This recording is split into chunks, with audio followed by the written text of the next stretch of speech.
of the Maturity Project. Today, I'm your host, Chad Everett Broshears, or Sir Chad Everett Broshears to some. And today's episode is about being the captain of your tomorrow, your future. So that's all these fancy things and all that. What it is when you come up with a title, the intention is that the title should frame the conversation in such a way that it primes you to not only click on it to watch it, but also to move it into a learning opportunity, priming your mind for specific information you're about to receive. So, an interesting way of putting in thought. How do you do it? Should it be poetic? Whatever. And I'm still learning my groove, and what is the most efficient way for me to brand myself in a conversation. So, I'm doing what I'm about to tell you. So what I'm doing is, when you want to become the captain of your tomorrow, or you create your future, you have specific, goals that you want, and you want to make it happen, and you're not wanting to be in the camp of, well, when the time is right, it'll happen. When the time is right, it'll happen is more of a lottery winning thing than it is I'm taking action right now at this very second thing. So, and it's not that it's wrong, it's most people just default that when it's right, it'll happen, versus proactively putting in the effort in order to achieve it. Think about it for people that play, sports of any type.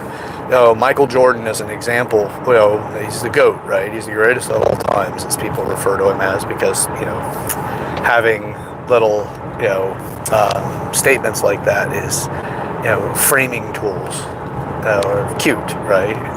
Now you're thinking of a goat. But anyway, all right, let's get to the conversation topic here. So, Michael Jordan, he would show up whenever he was sick. He was the first on the court. He was the last to get off the court. He was obsessed with being the best. He already had a genetic hand that gave him a bit of an advantage over the average. So I'm not going to diminish that. I want to say it, but not linger on it. It's not the entirety of how he became so successful. Bigger parts of what made him successful are his relentless desire to be better. He didn't just play the game, he learned. There we go.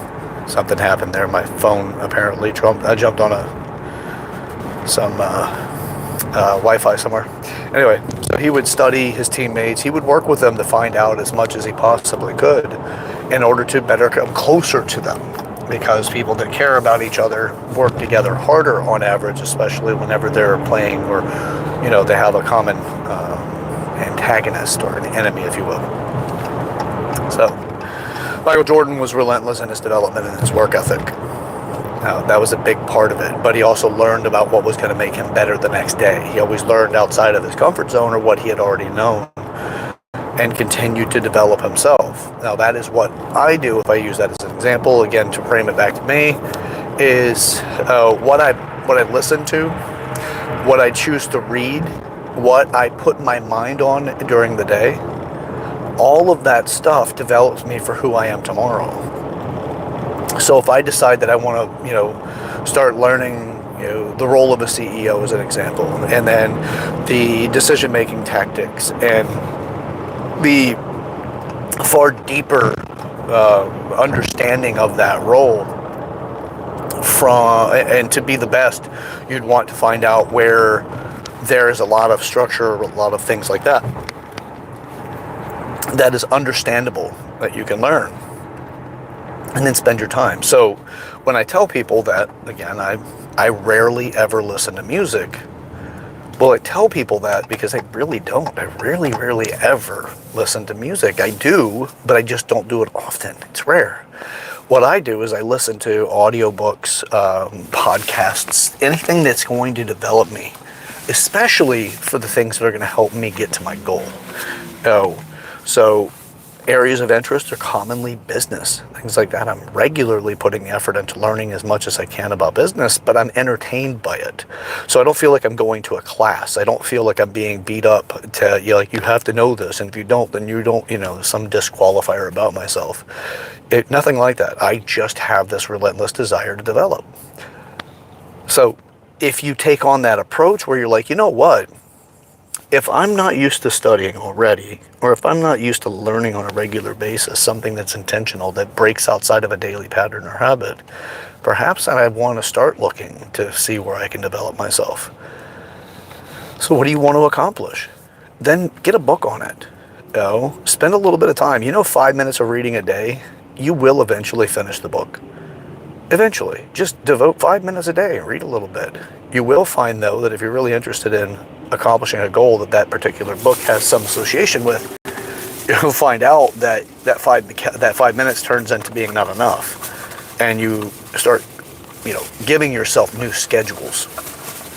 It's exactly what I've done. And it is, now it's if I know that I'm going someplace with somebody, I would rather just talk to them than to have music playing. Although commonly people play music, I'm not really paying attention to it. I'm more of like wanting to have a conversation, something that is engaging and desirable, and as far as a different outcome other than just hearing something. If we have little topic, I'll talk about the music itself and look at the lyrics and, how the other person's experiencing it, learn more about them instead of just like, oh, I don't like music, so therefore can turn it off. No, it's nothing like that. I'd rather have a conversation, the person turns the radio down because that's how engaged they are in the conversation. So that's a preference, but that also helps me understand things that I don't currently know. Other people's perspectives is some of the fastest and most beautiful ways of being able to see the world, at a much bigger level. Have other people share. So if you want to be the captain of tomorrow, start focusing on what you can learn today. Put effort into developing today. Learn now. This is the best opportunity, best time. I just suggest pick a subject you're interested in, whatever that subject may be.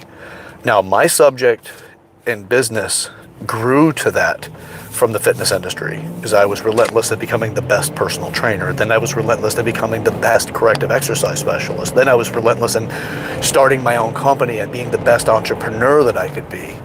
And then it gave me access to, this is how these businesses work, or at least the fitness industry and personal training, and learned how those variables work together, and a formula started to show up that I could recognize and start to recreate.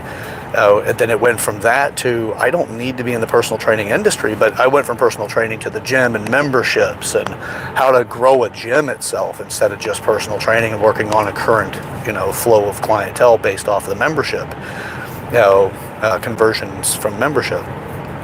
I learned more and more and more about business until the point that I became a consultant and a strategist to help develop not only just the inner workings that other companies use, but customize things that people haven't seen in the industry to give advantages to the companies that I worked with.